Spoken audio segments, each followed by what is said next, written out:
ये एक सच्ची कहानी है और आज से 38 साल पहले मेरे एक दोस्त की मां के साथ घटी थी। यह किस्सा मेरे दोस्त की मां उसे अक्सर सुनाया करती थी क्योंकि आज तक वो उस रात को भुला नहीं पाई है।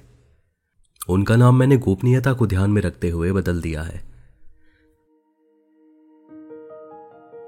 गायत्री पेशे से एक नर्स हुआ करती थी और राजस्थान के एक छोटे से गांव में अपनी ट्रेनिंग पूरी करने के लिए एक किराए के मकान में रह रही थी। सुबह से शाम तक डॉक्टर के साथ लगकर गांव वालों का इलाज किया करती थी। वो अपना काम पूरी लगन से करती थी तो डॉक्टर भी बहुत खुश रहते थे और गांव के बड़े बूढ़े तो गायत्री को डॉक्टर साहिबा कहकर नवाजा करते थे। बहुत थोड़े ही समय में काफी जान पहचान बना ली थी उन्होंने।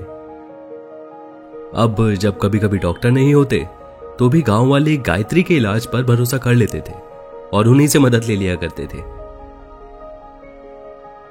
वही दूसरी ओर था बटुक। पास ही के गांव में रहता था वो। यही कुछ एक साल पहले शादी हुई थी उसकी सरला से। मां बाप तो बचपन में ही चल बसे थे तो दूसरों के खेतों में खेती बाड़ी करके एक छोटी सी किराने की दुकान खोल ली थी उसने। बटुक मेहनती बहुत था। सरला भी उतना ही सहयोग देती थी उसे।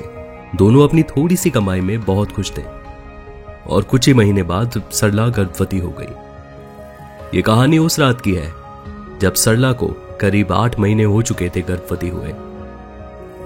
सर्दियों का मौसम बस शुरू ही हुआ था और रात के 1:30 बज रहे थे। करीब आधा एक घंटा पहले ही बरसात रुकी थी जो सुबह से हो रही थी। बारिश की वजह से ठंड इतनी बढ़ चुकी थी कि गायत्री को रजाई निकालनी ही पड़ी। गहरी नींद में उसे धीमे धीमे किसी के दरवाजा खटखटाने की आवाज सुनाई दे रही थी।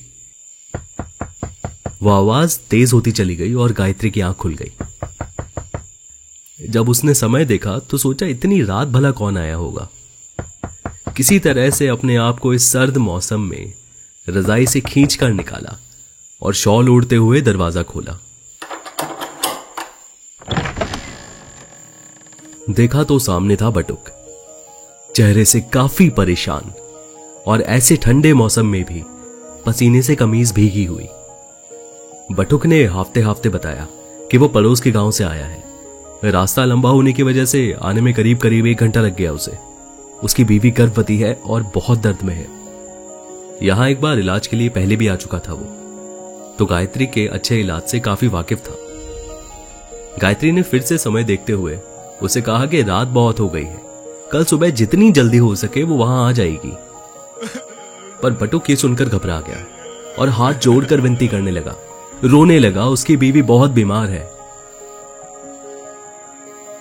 गायत्री एक नर्स होने के नाते किसी को इतना परेशान नहीं देख सकती थी। जल्दी ही अपने बस्ते में इलाज का थोड़ा सामान डालकर घर पर ताला मारकर निकल पड़ी बटुक के साथ उस ठंड और कोहरे भरी रात में। बटुक संभाल कर साइकिल चला रहा था क्योंकि बारिश की वजह से जगह जगह कीचड़ और पानी भरा था।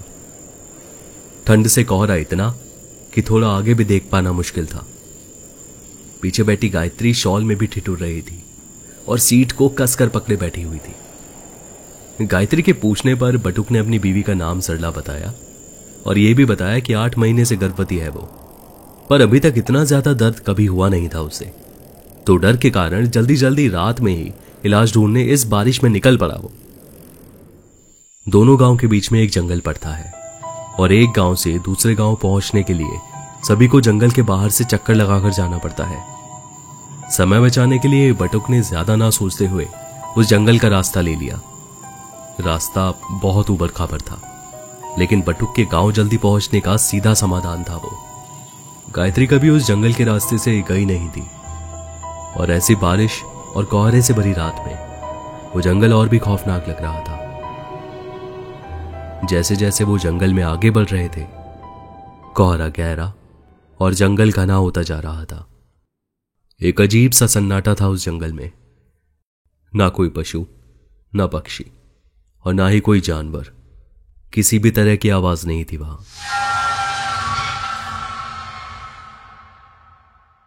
और आगे बढ़ते हुए गायत्री को रास्ते में एक कुआं दिखाई दिया। कुएं की मुंडेर टूटी थी पर जो बची थी उस पर एक टूटे हैंडल की बाल्टी रखी हुई थी। पता नहीं क्यों पर उसे देखकर एक अजीब सा डर महसूस कर पा रही थी वो। जंगल में एक अजीब सा सन्नाटा होने की वजह से सब कुछ जैसे एक अंधकार में हो। तभी गायत्री को अपने आप पर किसी की नजरों का एहसास हुआ, मानो किसी ने तीर मारा हो जो गायत्री के शरीर से आर पार निकल गया। एक अजीब सी कड़वी और गहरी निगाहों को अपने आप पर महसूस कर पा रही थी गायत्री, मानो कोई रास्ते के बिल्कुल सामने खड़े होकर उसे घूर घूर कर देख रहा हो, मगर सामने तो कोई था ही नहीं। तभी दूर से उसे एक आवाज आई, गायत्री, गायत्री। गायत्री की तो मानो रूह ने उसका शरीर छोड़ दिया हो। आवाज बहुत दूर से आ रही थी, लेकिन साफ साफ सुनाई दे रही थी। इतना डर उसने अपनी पूरी जिंदगी में कभी भी महसूस नहीं किया था। डर से मानो शरीर अकड़ रहा था उसका। नजरें घुमाकर देखा तो आसपास कोई नहीं था, लेकिन दूर से वो आवाज एक बार फिर आई, गायत्री, गायत्री, इधर आओ, मेरे पास आओ। गायत्री ने देखा तो थोड़ी दूर एक बड़ा सा पेड़ था, देखने में कुछ 20 फीट लंबा होगा। आवाज मानो वहीं से आ रही थी।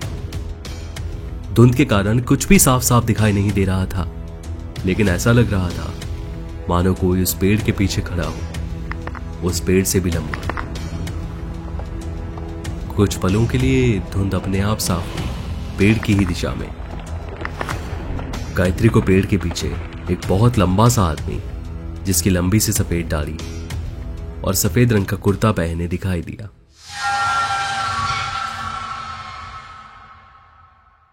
उसका दाढ़ी और कुर्ता चांद की रोशनी में मानो अलग ही चमक रहा हो, लेकिन होठों पर एक अजीब सी मुस्कुराहट थी, ऐसे जैसे शिकारी अपने शिकार को देखकर खुश होता है। वो आदमी मुस्कुराता हुआ अपना हाथ हिलाकर गायत्री को अपने पास बुलाने लगा। गायत्री का शरीर डर से अकड़ गया, खून सूख चुका था उसका। बटुक ये सब देख चुका था। तभी उसने अपनी आवाज दबाकर धीमे से गायत्री से कहा, दीदी, अपनी नजरें रास्ते पर रखो, चाहे कुछ भी हो जाए उसकी आंखों में मत देखना और ना ही पीछे पलट कर देखना। अगर ऐसा किया तो हम दोनों इस जंगल से बाहर नहीं निकल पाएंगे। गायत्री ने यह सुनते ही अपनी नजरें नीचे कर ली और रास्ते पर टिका दी। ऐसा लगा कि दूर खड़े उस आदमी ने भी बटुक की वो आवाज साफ सुन ली थी, क्योंकि अब वो आदमी मुस्कुरा नहीं रहा था, बेहद गुस्से से घूर रहा था बटुक को। अब फिर से कोहरे ने जंगल को घेर लिया था और उन्हें उल्लुओं की आवाजें सुनाई देने लगी।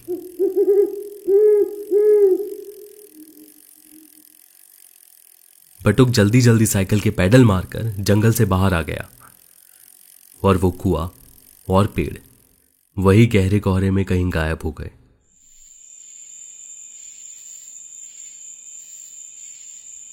गायत्री अब भी सहमी सी बैठी हुई थी। उसने पूछना चाहा कि ये सब क्या था, लेकिन बटुक ने इशारे से चुप रहने को कहा और बोला कि गांव पहुंचकर सब बताएगा। गांव पहुंचते ही ये पूरी घटना भूलकर पहले गायत्री ने सरला का इलाज शुरू किया। काफी देर इलाज चलने के बाद गायत्री बाहर निकली और बटुक को खुशखबरी दी कि अब वो बाप बन चुका है। एक प्यारी सी बेटी हुई थी उसे। 8 महीने होने की वजह से बच्ची थोड़ी कमजोर और छोटी थी, लेकिन ऐसी कोई परेशान होने की बात नहीं थी। इलाज में सुबह हो चुकी थी तो पास ही के गांव के लोग डॉक्टर को भी ले आए थे। इन सब से निमटकर बटुक गायत्री को छोड़ने वापस अपनी साइकिल पर बिठाकर उसके गांव ले गया, लेकिन इस बार जंगल से होकर नहीं, जंगल के बाहर से घूमकर जो रास्ता जाता था वहां से।